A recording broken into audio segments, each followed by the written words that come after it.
विकास मोदी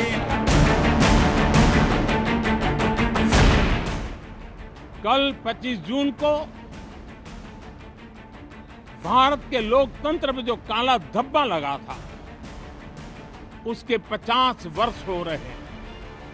प्रधानमंत्री नरेंद्र मोदी ने संसद सत्र के पहले दिन कांग्रेस की दुखती रग को छेड़ दिया।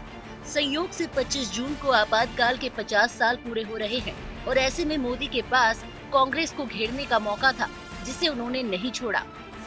दिलचस्प ये कि कांग्रेस भी अब इस मुद्दे को लेकर इतनी सहज हो गई है कि वो ये कहने से नहीं चूकती कि पीएम एक ही मुद्दे को बार बार उठाते रहते हैं।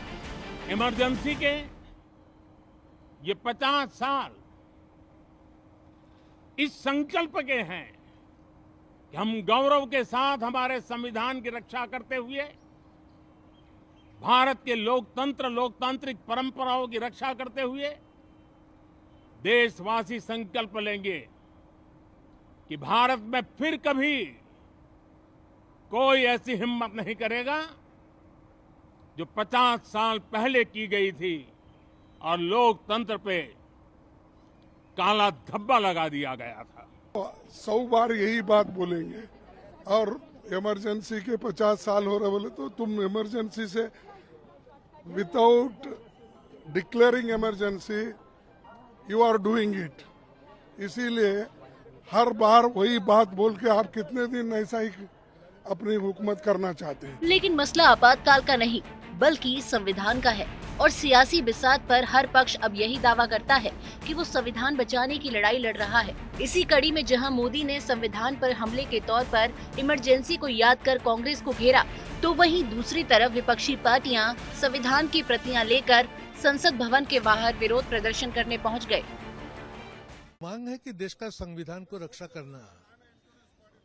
यूनिफॉर्म सिविल कोड चले आएंगे। कभी सेकुलरिज्म संविधान में रहे कि ना रहे हम लोग नहीं पता है। हमारे भारत बांग्लादेश में एग्रीमेंट होते हैं, वो पश्चिम बंगाल के सरकार को बुलाते नहीं, एक तरफा सब कुछ कर लेते हैं। तो हम लोग चाहते हैं कि देश का संविधान की भीत मजबूती से रहे।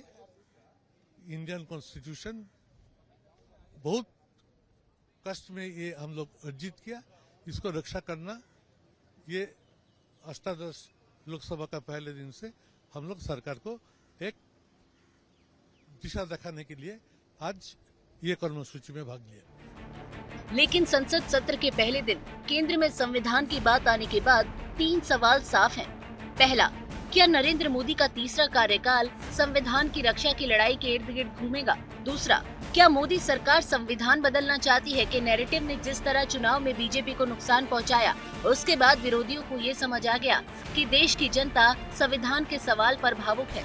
तीसरा, इस सियासी बिसात के केंद्र में संविधान आ जाने के बाद देश संविधान के मुताबिक ज्यादा चलेगा, या कहें कि संविधान में मिले अपने हक को लेकर लोग ज्यादा जागरूक होंगे और उसी तरह सवाल करेंगे।